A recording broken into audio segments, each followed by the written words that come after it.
Welcome to Monday Night Comics. Welcome to Comics with Dan. Sorry for being a little bit late there, but I don't think most of you will mind. I missed last week. It was pretty busy. I almost missed this week because I had quite a bit going on. But thankfully, I was able to make it down in reasonable time. We started doing late baseball practices on Mondays, so that has been a little challenging, but been trying to make it work. I'm going to give a shout out to actually a brewery that I went to on Saturday that I'm drinking some of the beer now. It's called Sign of the Horse Brewery, and it's in Hanover, Pennsylvania. And it's I've got this May Mare beer that they have, and it is fantastic. So I had to get a crowler of it while I was there. But it's very good. It's like a spring. It's a spring. I'm trying to think of the right word for it. Bock, I believe, is the right term. So it's very good. It's very tasty. Okay. Ooh, wrong pipe. All right. So time for me to get moving on this. This is a pretty big week. We have a handful of things coming out. Honest though, I think that the one that I'm probably most excited for is it's probably Sonic. Just because like it's been so great reading that with my kids. And the fact that 2 issues ago my oldest son got his work published in the back in the letters pages. So that was really cool. And he was so proud of it, and I was proud of him. It was really cool stuff. So all right. So we got a couple lists here. I liked how it went last week when I kind of showed off the top 10 most pulled. I think I probably spent a little more time on that than I wanted to, but so I think what I'll do is, and I've got a fairly big list here. You see, I've got 26 comics kind of on their way, or that I want to talk about. So I think that we'll start with the top 10 most pulled, and maybe I'll even like respond to a few of the comments on here, because yeah, we got some here. So 5 out of the 10.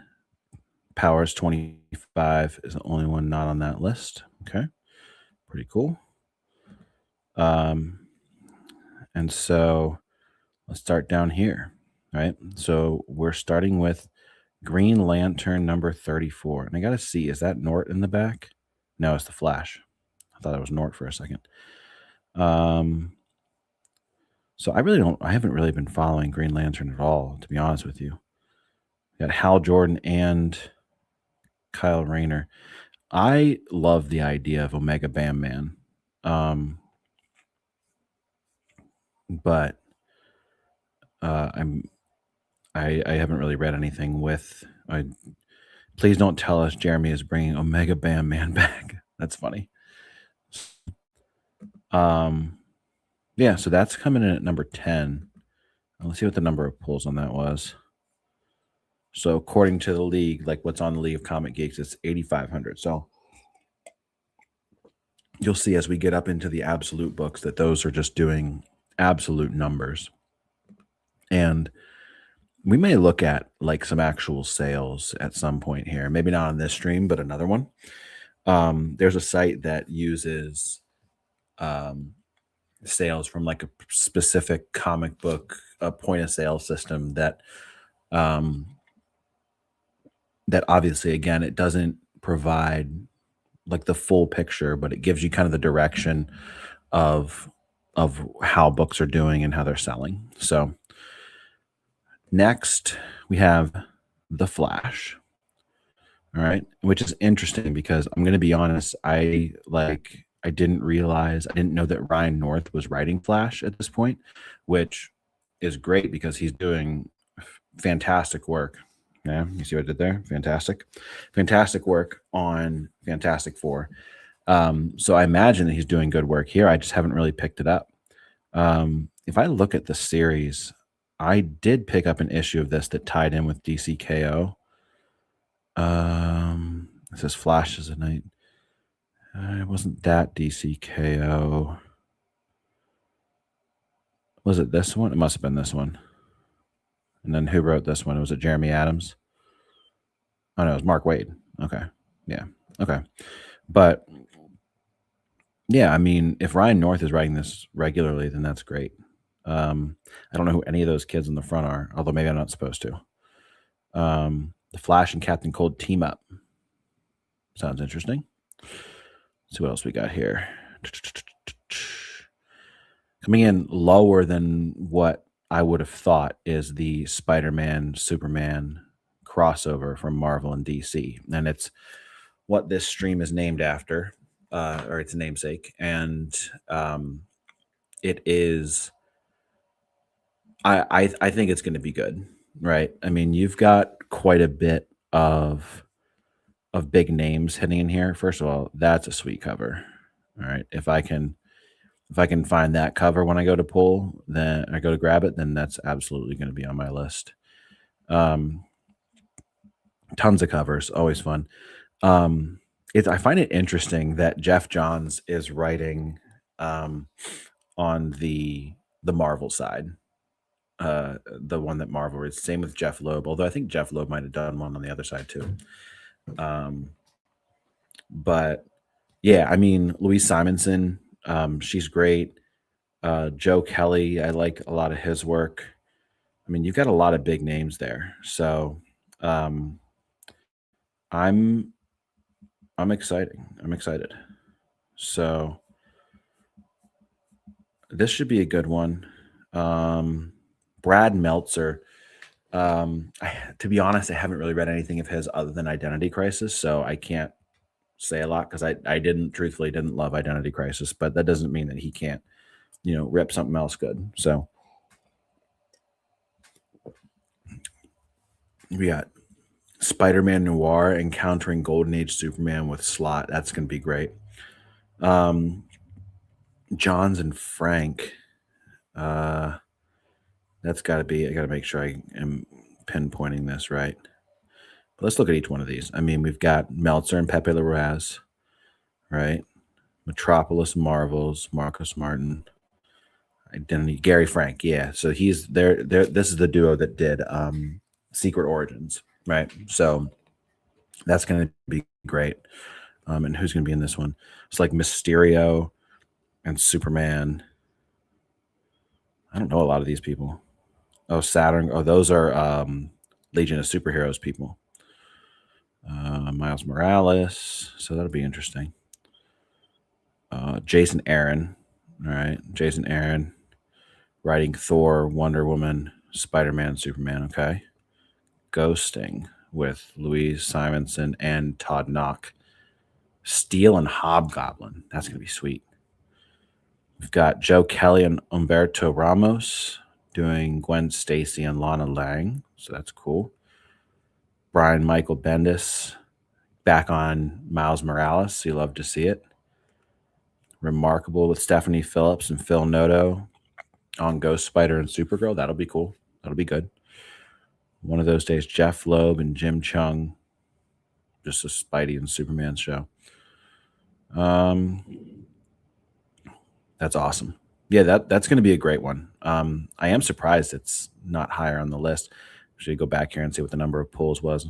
12,800. Okay. Yeah. I mean, it's not too shabby. So let's see. Let's go back. And these covers are great too. I'm going to have a hard time picking one because I can't really justify doing more than one. Although since this is the Marvel one, it's probably not going to be or have like the nice cardstock cover over top of the A cover like DC does. I love when DC does that. Oh, they got this nice Scotty Young one. Well, these Scotty Young covers throw my kids for a loop because they think that it's like, oh, that looks like a book I can read, and then it's not on the inside. So, oh man, I mean, they're all great covers. I like the homage to Civil War here. Very cool. Nice. That's some good stuff. Yeah, Ryan Stegman. That's a good Superman. Obviously, it's a good Spidey, but we knew he could draw Spider-Man. All right. Next is Captain America, which I have on my pull list as well. Um, I am really liking this. This has been really good. Um, the the the way that Captain America is trying to approach the situation in Latveria tactfully, yet still, protect people. It's like it seems like he's out of his comfort zone, right? And um I do I'm not sure how this really lines up to be leading up to this Armageddon, but I really don't know what Armageddon's going to be about. So, I mean, we can look at the solicit here. A Captain Corner on the road to Armageddon. Again, nothing has pointed towards what that means. After discovering how far Salvation's true Latveria insurgency is willing to go for power, Captain America goes rogue, throwing in with the Latverian liberators to take down Salvation before he can become the next Doctor Doom. Salvation is prepared for Steve's next attack, and his new ploy has heartbreaking consequences for the team. So, this Salvation character, I think that Chip Zdarsky did a great job of setting it up. Awesome Tony S. Daniel cover. Fantastic cover, although the angle of that shield is real weird. Either way, great cover.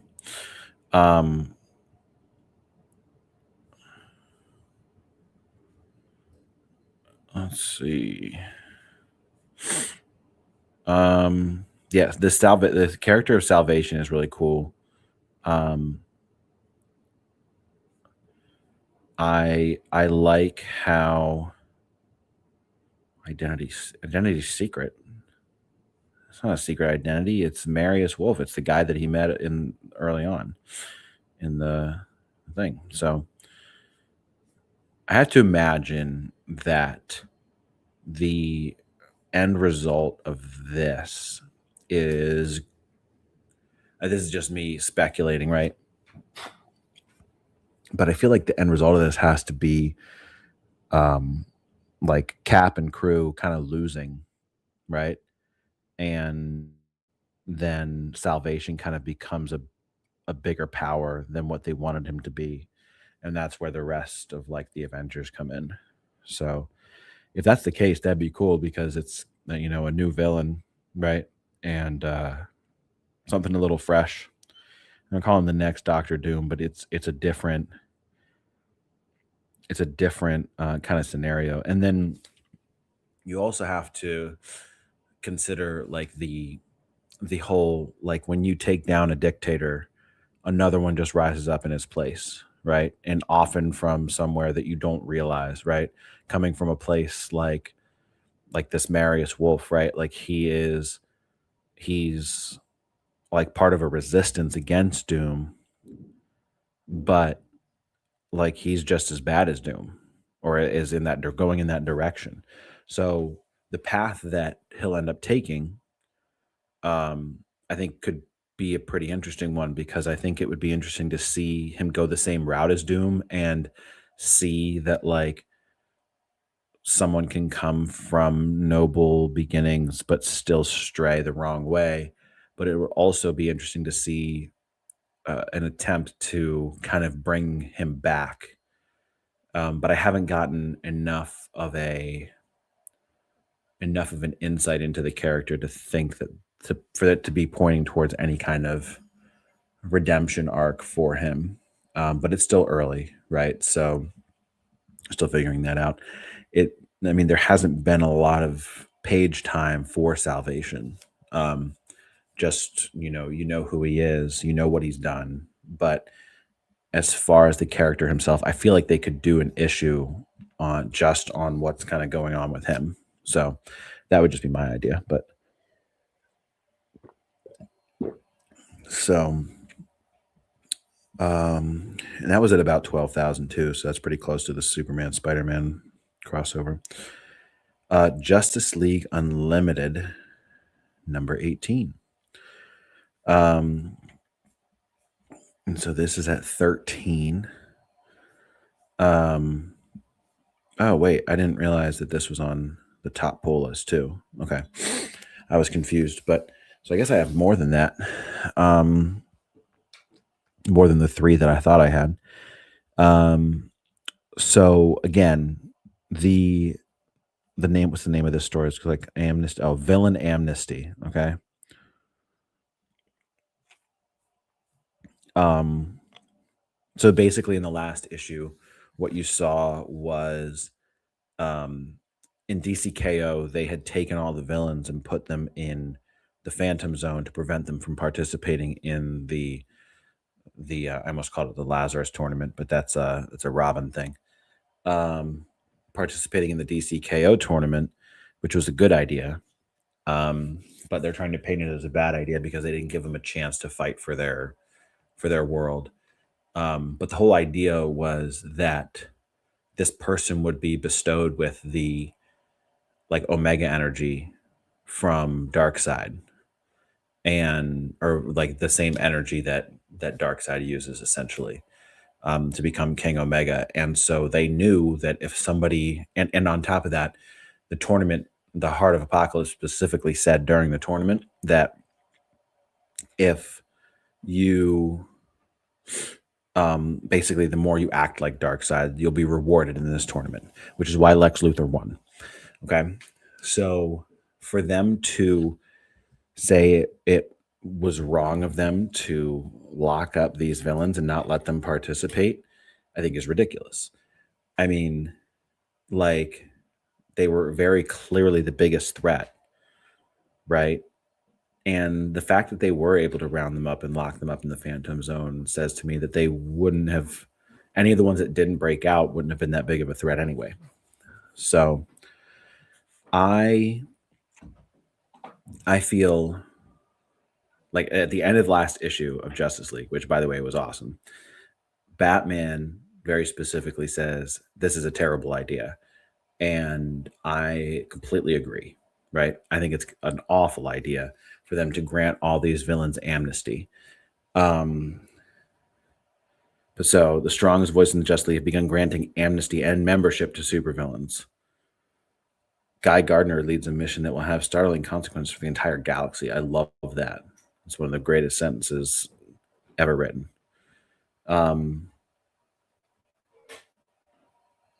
Yeah, I mean, it's a terrible idea, and it's going to cause huge problems. But what I really, really need is I really need Lex Luthor to show how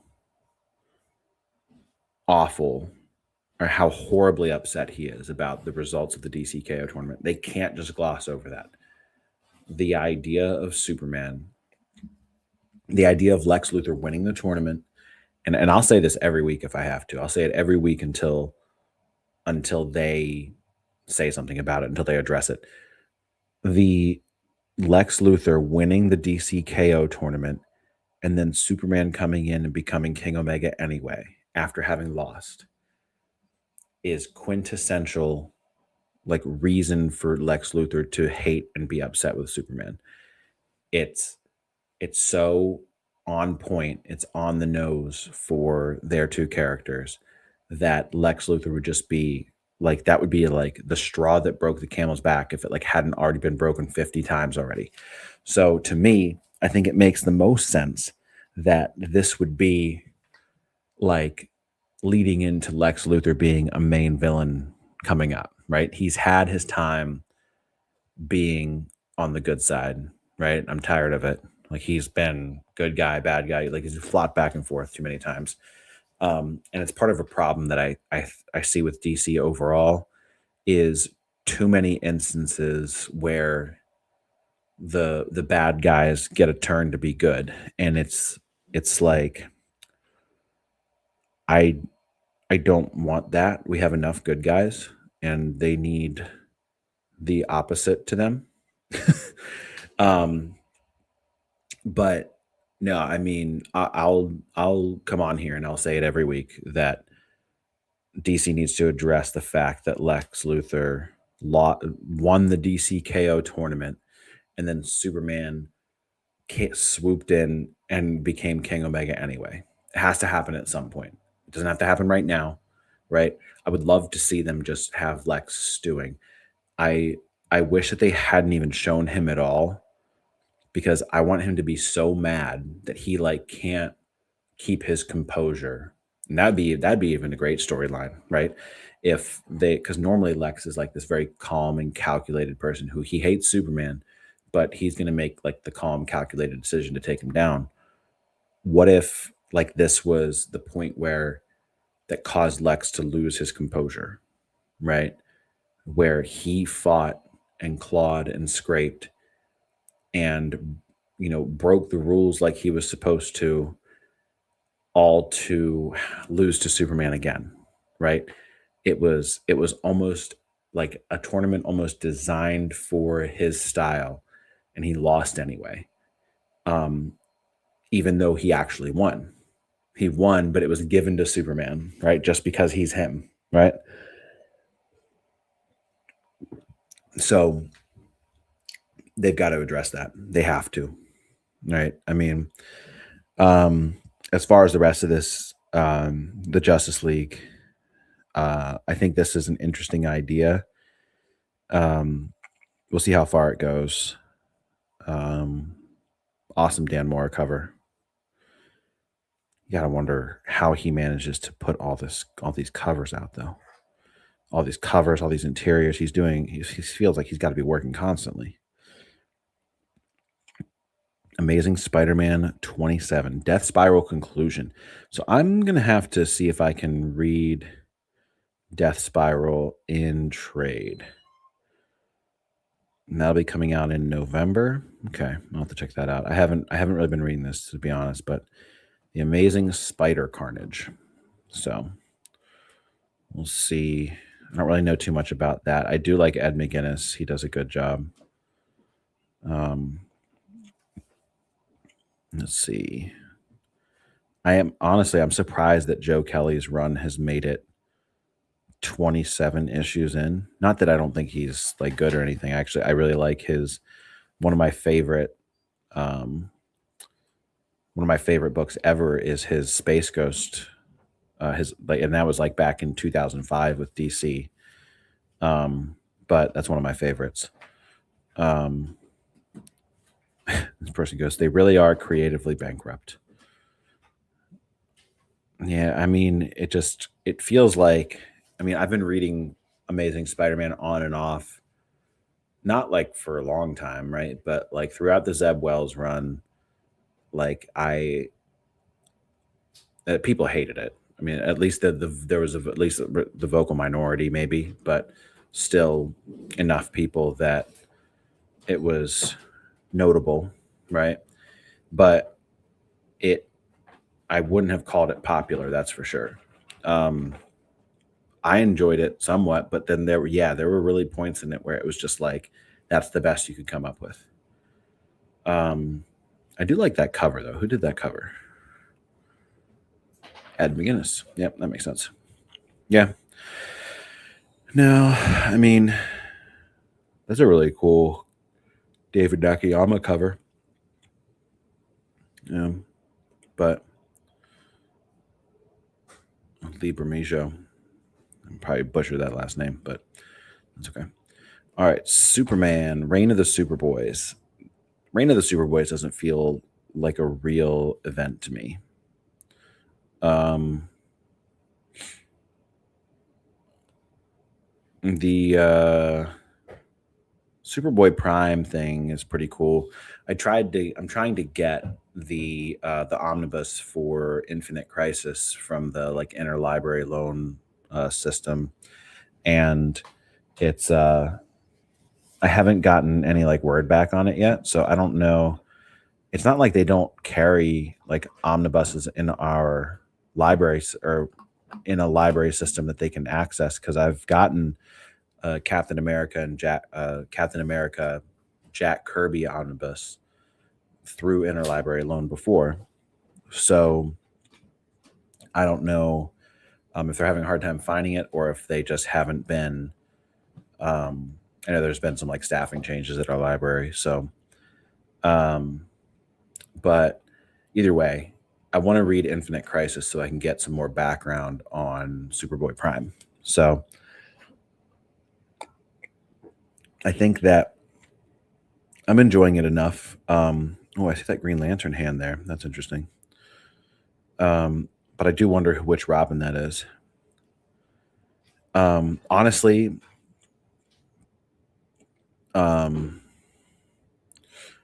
I why is Damien whiter than Oliver? Yeah. I'm having a hard time honestly focusing too much on what's going on in this book because of what's happening in Superman Unlimited. Which, if you have missed it, young John Kent is back, and like people are going to be mad if Dan Slott doesn't follow through with this the way that it looks like he's going to. It looks like he should be able to have young John Kent back for real.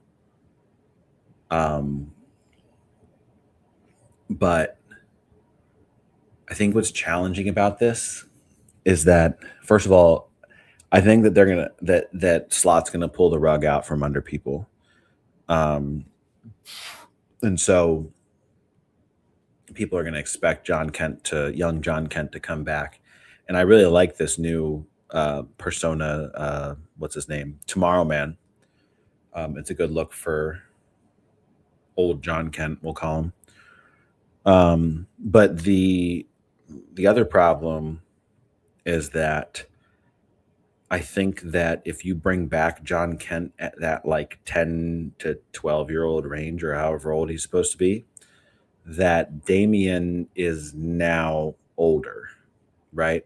So you still don't have that duo that people really like and that makes the most sense, right? So you have a John that's too old to have a close relationship with Damian, and then you have a John that's too young to have a close relationship with Damian, and maybe that's something that they can explore, right? But also, it just seems like, I don't know, maybe they should have thought of a different way to bring him back. Either way, coming in at number 4, Superman 37, 17,000 pulls. It's a popular book right now, and part of it's got to be the Dan Moore effect, right? I mean, I would imagine that any book that Dan Moore is the interior artist on automatically gets a bump in sales these days. So that would just be my guess. So coming in at number 3, Detective Comics 1108. I have not been reading this, but I should catch up and trade. I feel like I read possibly volume 1. Let's look at. No, there's no distinction as to what the trade's going to be. I feel like I read volume 1, but again, Tom Taylor coming off a really big run on Nightwing that was very popular. Not surprising that when he takes over Batman, that there's a lot of people pulling it. We got 21,000. I did enjoy a lot more than I thought I would, to be honest. Just because I enjoyed the first volume a lot more than I thought I would, and it's part of the reason I wasn't sure is that I feel like Tom Taylor plays best when he has his own sandbox, and is not at his best when he has very strict limitations to work within. And with characters like Batman and like Spider-Man, right?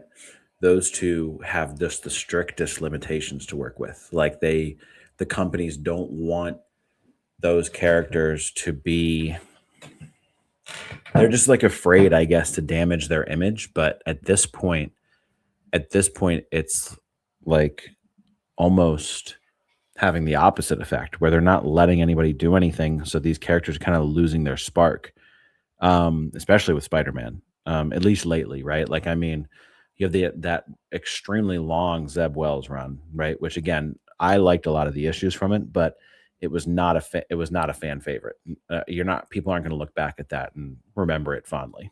Okay, and same with Chip Zdarsky's Batman, right? I mean, and people could argue, right, that like you have for Batman, you have Tom King, right? Which I like Tom King, but he's obviously a very divisive writer, right? People love him or hate him. I love him, but people love him or hate him. And then you went from that to James Tynion, which I can't. And like I like James Tynion, right? His Something is Killing Children's incredible, and he's a very, very good writer. I can't make it through his Batman. I can't do it. It's it's rough. And I don't even know who's in between that. Um, but then Chip Zdarsky on Batman for a long time. It's just it feels like you get these big writers on these big characters, but then you don't let them do what they do best. Um, but that being said, Tom Taylor's doing a great job on Detective Comics. So, and it was a tough act to follow too because he followed up Ram V, who had what some people say is like a generational run on Detective Comics. That whole thing was like this sprawling epic, and I mean, I enjoyed it. I think there are certainly people that enjoyed it more than I did, but um, it certainly deserved at least some of the praise that it got, if not all of it. So, but yeah, Tom Taylor's he's doing a good job on this. So that could be worth checking out. We've got Absolute Flash number 14. I can tell you one thing about Absolute Flash, and I might even be wrong about that now, because I thought he had a mullet, and I don't see a mullet anymore. But I have almost no insight into what's going on in Absolute Flash. Now, I really should catch up on this because I've read a decent amount of Absolute Batman, a couple issues of Absolute Wonder Woman, and I think the first volume of Absolute Superman, but I've read no Absolute Flash at all. So, 27,000 pulls is just unreal. The Absolute Universe is doing numbers for DC. And then here at the top, Absolute Wonder Woman with 36,000 pulls. And my biggest problem with I can recognize the talent behind Absolute Wonder Woman. Um the all the like the references to like witchcraft and stuff like that. And I understand that's part of the character, right? It's just not really for me. Um it's not something that I tend to care for. So that's why it hasn't really resonated with me, even though I recognize that Kelly Thompson's doing a really good job. And Hayden Sherman's doing a really good job on this book. So um but yeah, 36,000. That's pretty wild. I feel like they could take these absolute books. I mean, we're on issue number 19 and it's getting that kind of. I mean, if I look at the series, like what were they pulling on number one?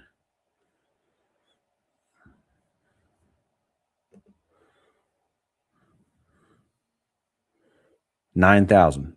9,000 people pulled number one. Unless like people remove it. I don't know if how that works here. But number two, 10,000. Like let's do them. Let's look at these here. 11, 12, 13. You get an extra 1,000 people every month. 14. Oh man. Yep. Issue number 7 has 15. 16. 17. 18. That's unbelievable. 21.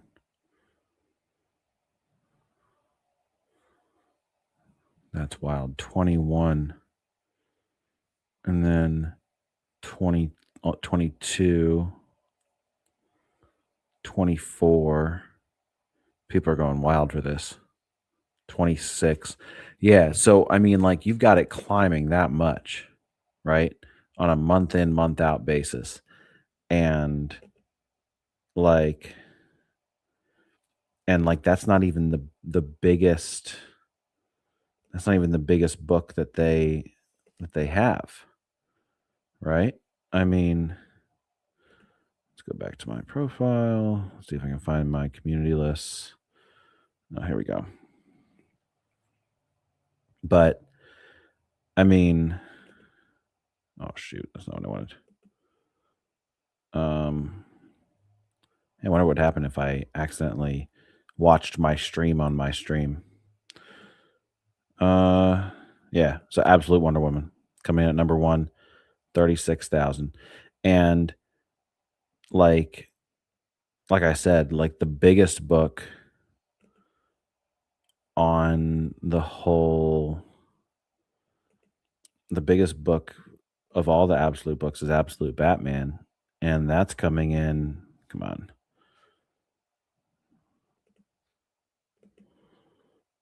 And my computer's struggling to survive here.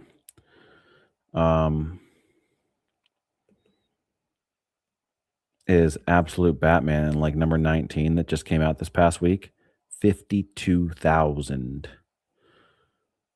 Makes me wonder though again what that one's looking like. What number 1 looked like on that.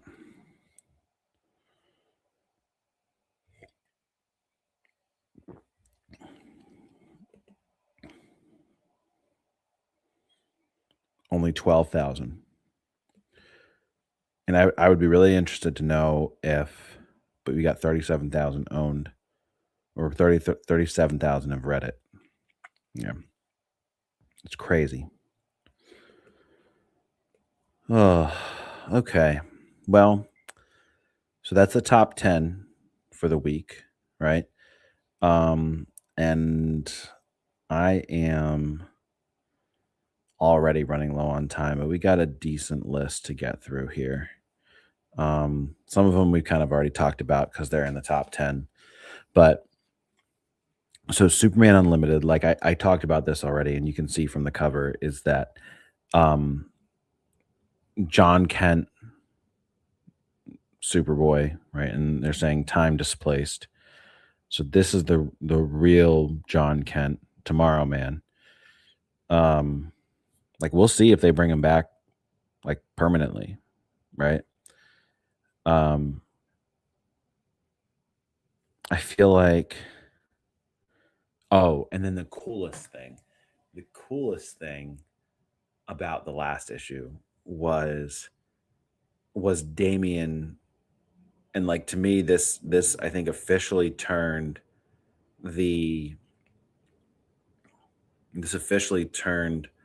my dislike for Damian Wayne into liking him, right?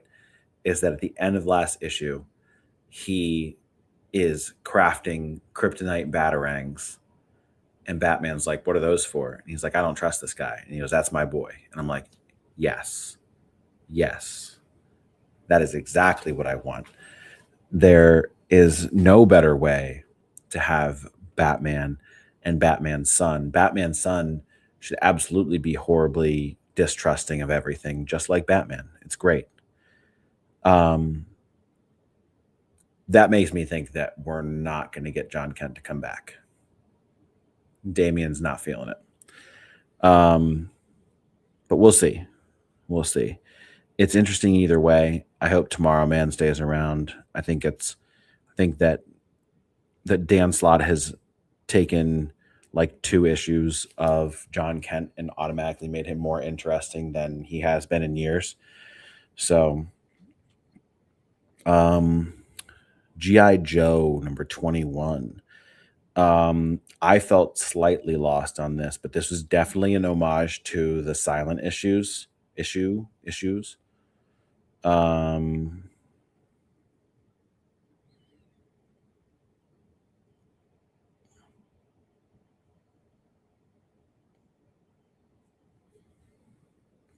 but I felt slightly confused, not confused, out of the loop maybe, because I didn't read Scarlet, which I that's like the only missing piece of the Energon universe that I haven't read.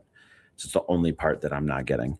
Um, and that's what this was kind of related to. But I still really liked it. It was still really well done. Um, and so I'm excited for that to keep going. Absolute Batman, um, Absolute Scarecrow is horrifying, and I love it. Um, I mean, Scott Snyder is just like crushing it. Look at all those covers. Holy smokes. There's just never ending covers with this thing. And then you get the Robins, right? Which I think is what everyone's excited to see. I mean, I'm definitely excited. I think it's interesting that we've got a Slade Wilson led team of Robins, considering just that rivalry between Slade and Dick Grayson. And I hope what I really want to see is this team of Robins. They're basically set up to take down Batman, and or at least counter him, right? And I think that it would be cool to see Dick Grayson kind of defect from that group, to become Nightwing, right? Or actually become Nightwing. That'd be cool. Um, and get a rivalry with Slade going. I think that'd be really cool. Um, I regret having dropped this back when I did. I should have given it more of a chance. But to be fair, I pulled it for like 9 or 10 issues, and I didn't. And crazily enough, like I wasn't very interested in what they were going to tell from a Bane standpoint. Um, but that arc turned out to be like one of the best so far. So I'm like, that's a great cover too.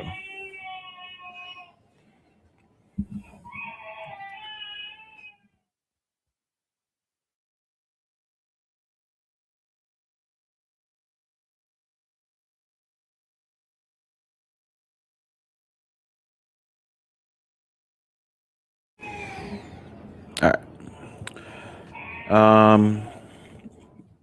Okay. So Absolute Batman. All right. We talked about so Nightwing the Bridge was unbelievable.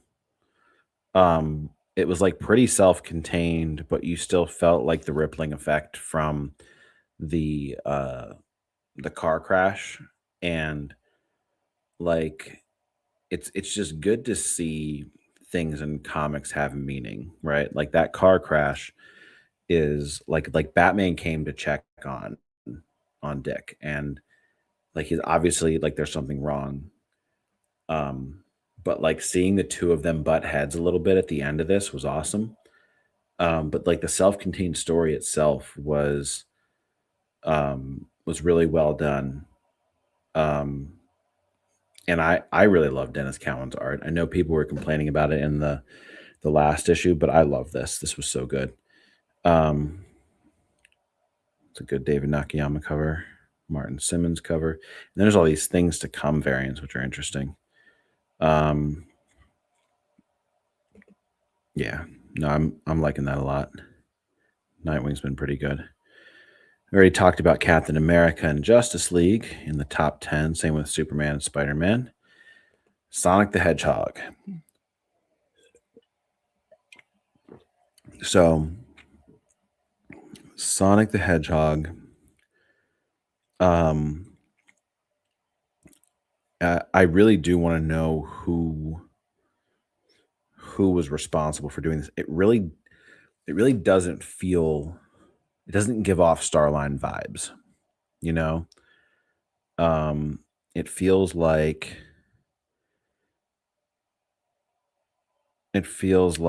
that's not his MO, right? And like as much as Starline is essentially technically an improved Eggman in terms of like competence, not in terms of execution. He also likes to like have his branding on stuff, right? So he's not the type to be secretive about who this is. I'm also not sure what his motivation would be. This also seems a little more supernatural than what you would normally see, than what you would see from Starline. So I'm thinking it might be someone original. That would be my best guess. I don't know what's in the preview here. Let's take a look. Sonic the Hedgehog. We have all the story so far. Sonic, Sage, Dr. Eggman, Metal Sonic Bell, Icy Caves Beneath Halaska, Metal Sonic. That's awesome art. Holy smokes. That's so sick. He's coming at you. He's coming through the panel. That's an incredible page right there. Jeez.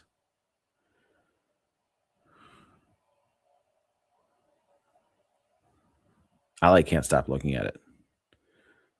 Who is it Adam Bryce Thomas? Yeah, it is. Holy smokes, what a page.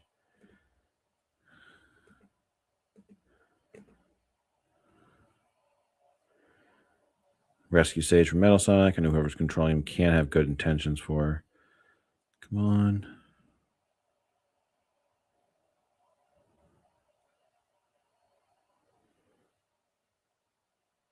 Oh man, Bell's questioning whether or not.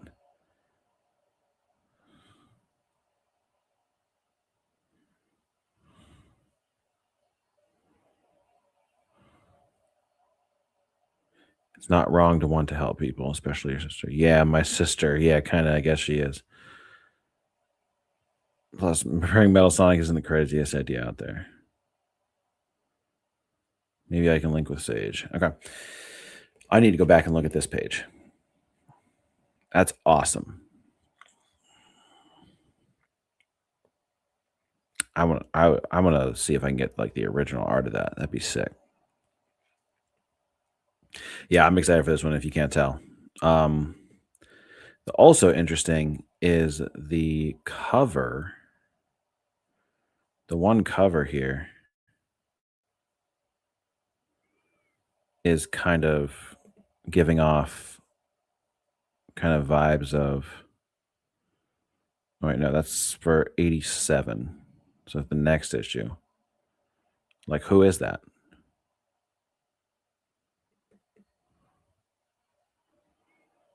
I see some kind of eyes in there, maybe. I don't know. No, there's no preview of that.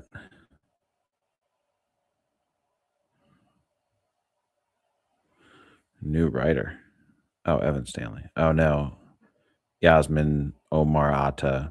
But she wrote something before, I think. Okay.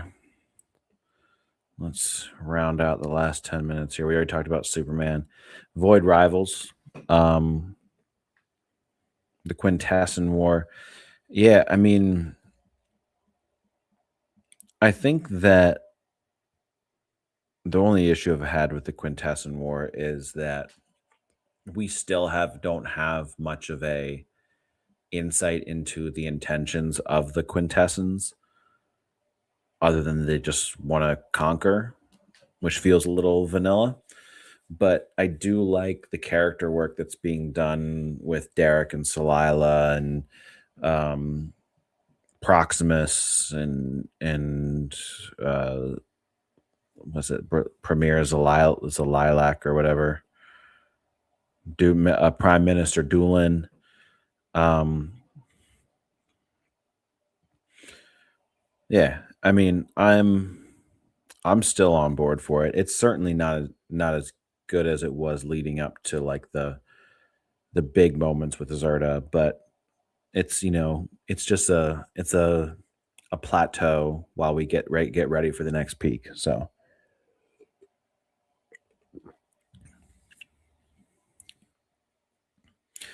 all right, so that's what I have coming up this week. Now, final order cutoff tonight, absolute Batman number 20. You can see it's Batman versus the Robins, and it's going to be awesome. So, absolutely worth checking out. And even if you don't think it looks cool, it's probably going to be worth a boatload of money at some point. So,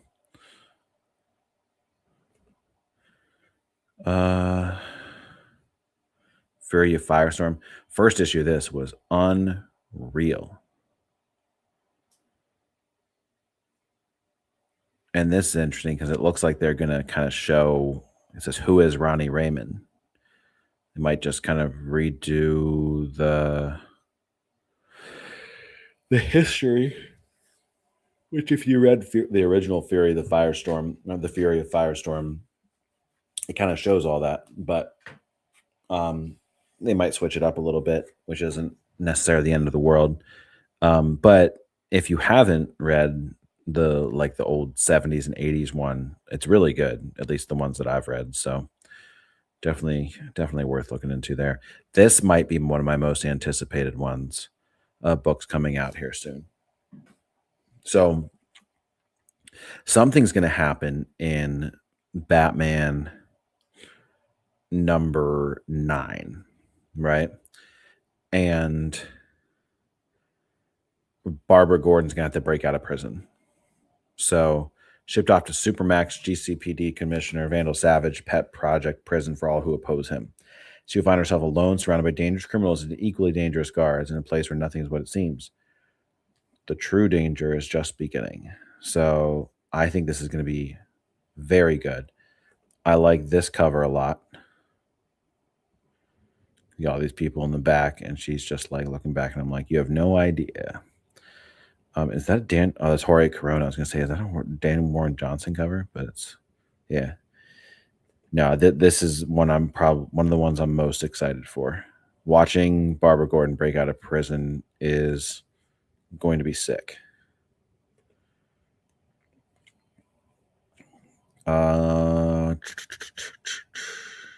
Space Ghost number 11, always worth picking up. Space Ghost. This one, while the final order cutoff for this is tonight, it is a 2-part issue with issue number 10. So just keep that in mind. I still think that you could enjoy, I mean, in my experience, the second part of 2-parters is still readable for new readers. So this will still be good. But just in case you're someone who really, really needs to have the prior context, like this is a second part. Blood and Thunder, new story arc, which the last story was unbelievable.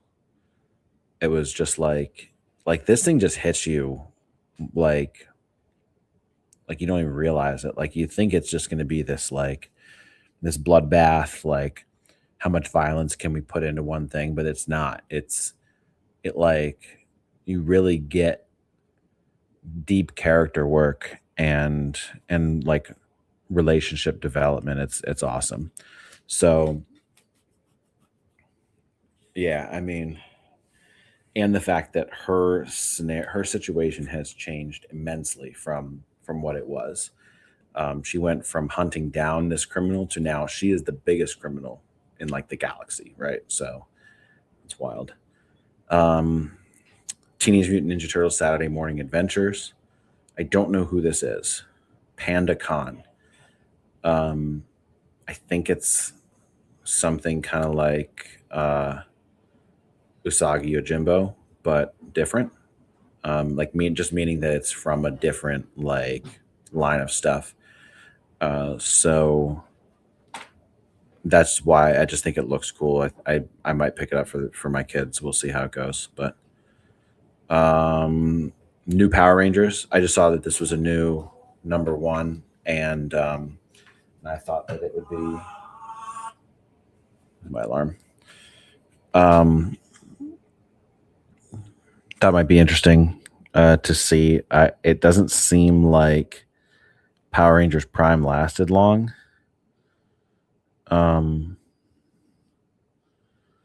But yeah, just kind of worth noting. Final order cutoff for that's tonight.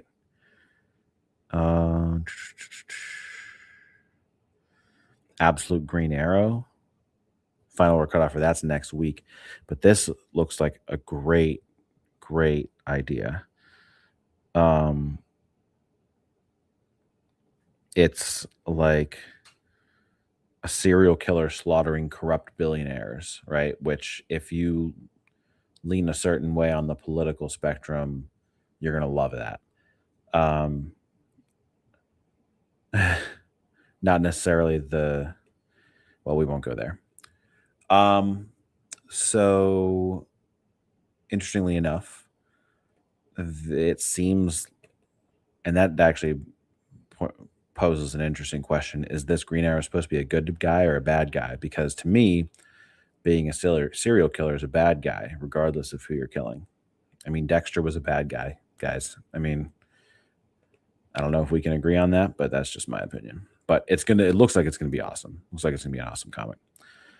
Dan Waters getting back into his horror vibes and getting some more Bloodhaven lore out there.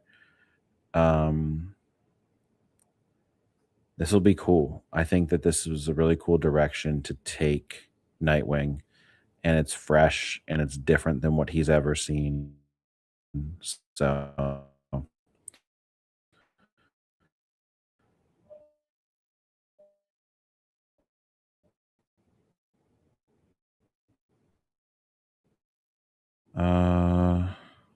I think that just got one more thing here.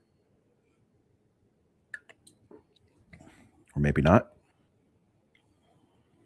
Oh, there's a lot more here. What am I talking about? Well, we'll just fire through these. So we got Avengers Armageddon coming up. All right, final order cutoff for that's coming up. G.I. Joe #22. Like I said, I'm not sure where the Avengers Armageddon is going to go. It seems like Red Hulk's going to play a role. We got a Beppo the Monkey story in Superman Unlimited, which will be cool. With both Tomorrow Man and John Kent. Ice Cream Man.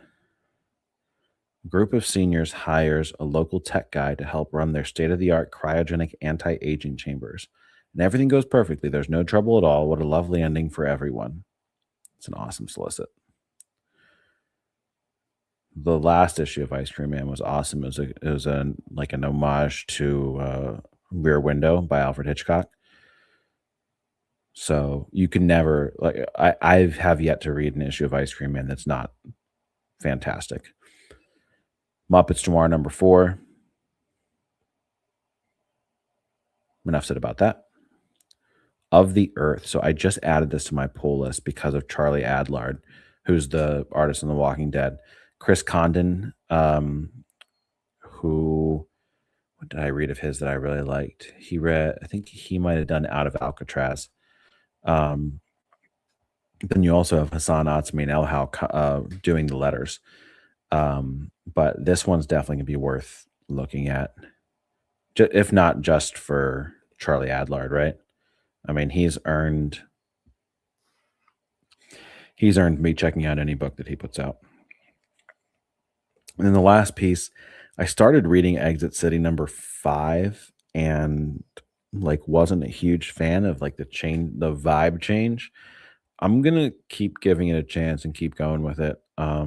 Just because the Exit City world is something that I find interesting, but and also it's worth pointing out that the first issue of the first like arc also didn't grab my attention a ton, but then it picked up after that. So it's always worth giving new comics a couple of chances. So, but I believe that that is all I have. Um, Thank you for watching, and please make sure that you like the video, that you subscribe to the channel. It means a lot to me, and it'll help kind of get the word out and help maybe be able to reach more people. So, thanks for watching and have a good evening.